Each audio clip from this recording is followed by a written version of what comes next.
یہ دو انداز ہو سکتے ہیں۔ ہمارے دوستوں نے یہ پوچھا کہ کیسے اس کو سمجھا جائے، قرآن مجید کو کیسے محض پڑھ دیا جائے، تو میں عرض کر دیتا ہوں، اس کو دیکھیے، اس کے دو انداز ہو سکتے ہیں۔ ایک اس کا، یا آپ یوں کہہ لیں مطالعے کے دو طریقے ہو سکتے ہیں، یا آپ یوں کہہ لیں قرآن فہمی کے لیے مطلوبہ جو ضروریات یا علوم ہیں وہ دو طرح کے ہو سکتے ہیں، اس کے لیے دو الگ الگ ضروریات ہیں۔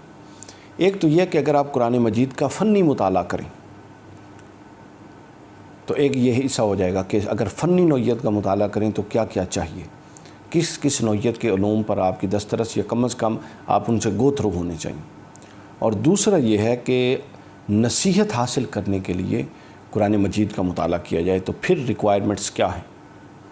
یہ دو چیزیں ہیں اور یہ دو انداز ہیں۔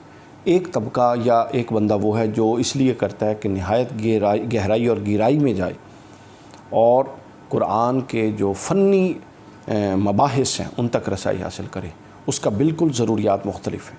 اور ایک وہ انسان جو قرآن مجید سے ہدایت لینا چاہتا ہے، نصیحت حاصل کرنا چاہتا ہے، اس کے لیے مختلف ہے، جو ضروریات ہیں وہ مختلف ہیں۔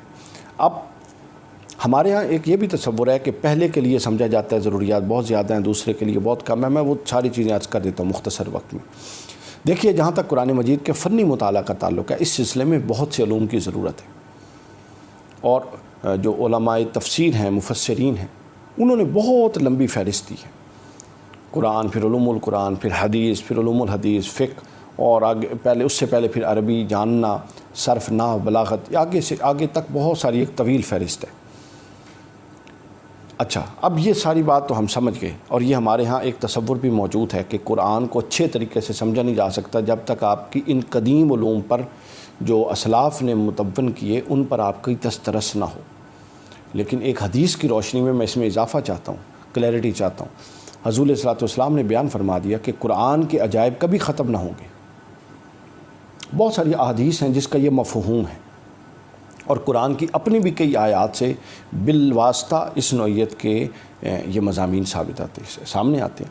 چونکہ قرآن ہے قیامت تک کے لیے نا، تو لہٰذا قیامت تک کے لیے اس کے معارف سامنے آتے رہیں گے، عجائبات آتے رہیں گے، تو اس کی مؤثریت قائم رہے گی، اور یہی اس کی حجت من بعد رسول ہونا ہے۔ رسول اللہ کے بعد یہ حجت کیسے ہے؟ یہی ہے کہ قیامت تک کے لیے اس کے معارف آتے رہیں گے۔ تو یہ کہنا تو غلط نہیں ہوگا کہ جو اسلاف نے علوم مدون کیے ان کا سیکھنا لازمی ہے، اس کے بغیر آپ قرآن فہمی اور خاص طور پہ فنی قرآن فہمی کا دروازہ نہیں کھول سکتے۔ اتنا ہی میرے دوستوں جو عصری علوم ہیں، جدید علوم ہیں، وہ سیکھنے اور پڑھنے ضروری ہیں قدیم علوم کے ساتھ ساتھ، ورنہ آپ پر یہ جو قرآن کے عجائبات ختم نہ ہونے کا حضور کا فرمان ہے، یہ کبھی بھی ثابت نہیں ہو سکتا۔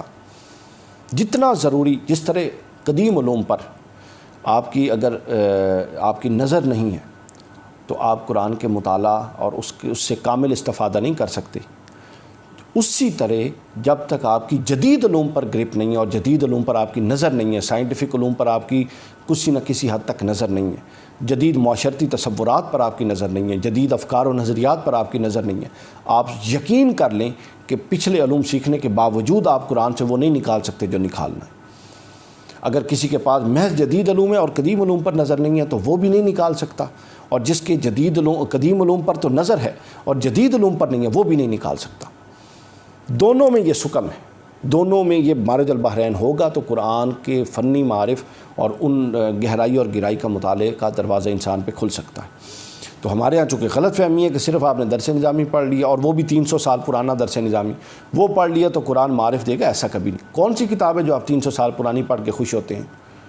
آپ کا نصاب انٹرنیشنل سٹینڈرڈز یہ ہیں کہ ہر 5 سال بعد آپ کا ٹیکسٹ بک بدل رہی ہے، تو قرآن کے معارف کے لیے یہ ظلم رہے گا کہ 300 سال پرانا پڑھنا پڑے گا؟ نہیں، آپ کو عربی زبان، صرف، نحو اور جو فنی علوم ہے، اس کے بعد آپ کو بہت سارے آگے عصری علوم پڑھنے پڑیں گے، تب جا کے آپ قرآن، اگر قرآن کو قرآن مانتے ہیں جو پروگریسو بک ہے، اللہ کی کتاب ہے اور قیامت تک کے لیے کتاب ہے، یہ قرآن کا حقیقی منصب ہے، آپ عصری علوم کے بغیر قرآن کو کبھی سمجھ ہی نہیں سکتے۔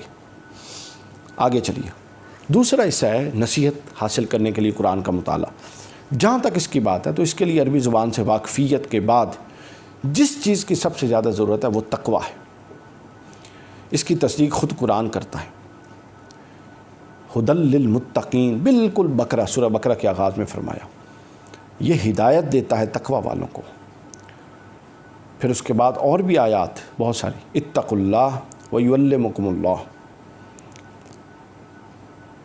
قرآن نے خود اگلی جو شرط لگائی ہے نصیحت حاصل کرنے کے خاص تناظر میں، تو اس کے لیے قرآن کہتا ہے کہ جو اللہ سے ڈرے گا، یعنی جس کے اندر تقوی ہوگا، اس کو قرآن نصیحت کے جام بھر بھر کے دے گا، اور جس میں تقوی نہیں ہوگا اس کو بھی اللہ نصیحت کچھ نہ کچھ دے گا، لیکن اس کے لیے وہ دروازے نہیں کھلے جو تقوی والوں کے لیے کھلے۔ لیکن قرآن نے تقوی کی شرط لگائی ہے۔ اگر آدمی کے اندر گہرا تقوی موجود ہو تو قرآن کے معنی کو سمجھنے میں وہ اپنے آپ آدمی کے لیے رہنما بن جاتا ہے، تقوی خود سے رہنما بن جاتا ہے۔ تقوی آدمی کے اندر جو اوصاف پیدا کرتے ہیں، اگر آپ ان پر غور کریں تو قرآن فہمی میں وہ اوصاف بہت ضروری ہیں۔ سب سے پہلے تقوی آپ کو سنجیدہ بناتا ہے، چونکہ آپ نے جن چیزوں سے ہاتھ کھینچنا ہے تقوی کے تقاضوں کے مطابق، اور بعض ایسی چیز جو آپ کے لیے مشکل ہے، ناپسندیدہ ہے، ان کو کرنا ہے تقوی کے تقاضوں کے مطابق اور تقوی کے تقاضوں کو بروئے کار لاتے ہوئے، تو یہ عمل بار بار آپ کے اندر ایک سنجیدگی اور متانت پیدا کرتا ہے۔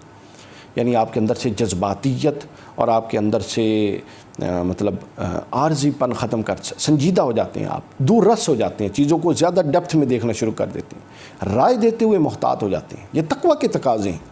تقوی تقاضا جہاں تک نماز روزہ کی پابندی ہے وہ اپنی جگہ پر موجود ہے، وہ تو فرائض ہیں۔ اس کے علاوہ جو اوصاف شخصیت میں تقوی اور امور تقوی پیدا کرتے ہیں وہ یہ ہیں، اور یہ اوصاف پھر قرآن فہمی میں اور قرآن سے نصیحت کے حاصل کرنے میں ممید و معاون ہے، چونکہ نصیحت اس شخصیت کو چاہیے، گیر و دیوار شیشوں کو نہیں چاہیے، لائٹ کو کیمرے کو نہیں چاہیے، تو لہٰذا اس شخصیت کو ایسا ڈالنا پڑے گا کہ اس کے اندر وہ ہدایت سمو جائے۔ برتن اگر آپ بالٹی رکھیں اور اوپر دودھ ڈالیں اور اس کے اوپر ڈھکن رکھ دیں تو دودھ اندر کیسے جائے گا؟ آپ ڈالتے رہیں گے، وہ سائڈوں پہ گرتا رہے گا۔ تو سب سے پہلے آپ کو اس کی شکل ایسی بنانی پڑے گی وہ اس میں سما جائے۔ اب وہ جب وہ صاحب تقوی ہوتا ہے تو وہ رائے قائم کرنے میں محتاط ہوتا ہے۔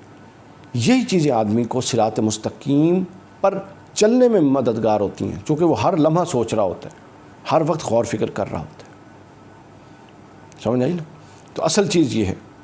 اب ہمارے ہاں کیا ہے، قرآن ایسی کتاب نہیں کہ آپ ڈرائنگ روم میں پڑھتے رہیں اور اس پر غور کرتے رہیں، بلکہ یہ ہر آیت، ہر 4 آیتوں کے بعد آپ کی شخصیت سے بدلنے کا تقاضا کرتا ہے۔